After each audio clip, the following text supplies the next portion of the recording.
یہ بات سمجھنے والی ہے، بہت اچھا سوال ہے۔ سیدنا حسین جب گئے تھے تو وہ جنگ کے لیے نہیں گئے تھے، یہ بات سمجھنا بہت ضروری ہے۔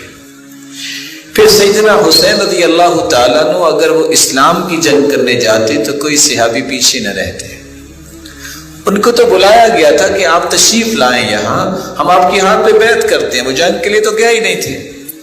یہ کفر اسلام کی جنگ ہوتی تو کبھی بھی صحابہ پیچھے نہ رہتے۔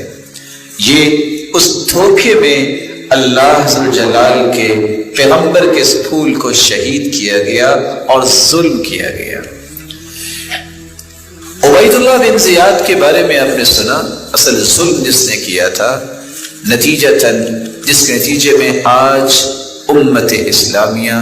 کتنی پریشان ہے، یہ اس ظالم کا ظلم تھا،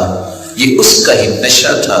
کہ جس نے شمر کو بھجوا کے یہ کام کروایا، اور عبید اللہ بن زیاد ہی تھے، وہی ظالم تھا جس نے ہانی بن عروہ اور مسلم بن عقیل کو سیدنا حسین سے پہلے شہید کروایا تھا۔ اور ہوا یہ، وہ بھی دھوکہ ہوا۔ دھوکہ کیسے ہوا؟ رات کی تاریکی میں اطلاع تھی کہ سیدنا حسین نے آنا ہے رضی اللہ عنہ وارضاہ، اور یہ ظالم رات کی تاریکی میں پہنچا، لوگوں نے سمجھا کہ سیدنا حسین آ گئے، وہ سب آگے بڑھ کے بیعت کرنے لگے، اور اس کو یہ پتہ چل گیا کہ اس وقت مسلم بن عقیل رضی اللہ تعالیٰ عنہ وہ ہانی بن عروہ کے گھر میں ہے، تو وہاں بھی لوگ تیار تھے ان سے لڑائی کرنے کے لیے، لیکن جن کے گھروں میں موجود تھے ان کے گھروں کے جتنے ذمہ داران تھے اس نے قیدی کر لیے تھے، تو دھوکے کے ساتھ ہی ان کو شہید کیا، اور دھوکے کے ساتھ ہی سیدنا حسین رضی اللہ تعالیٰ عنہ کو اس ظالم نے شہید کیا۔ اور نتیجتاً ایسا ہی ہوا کہ جب اس نے یہ ظلم کیا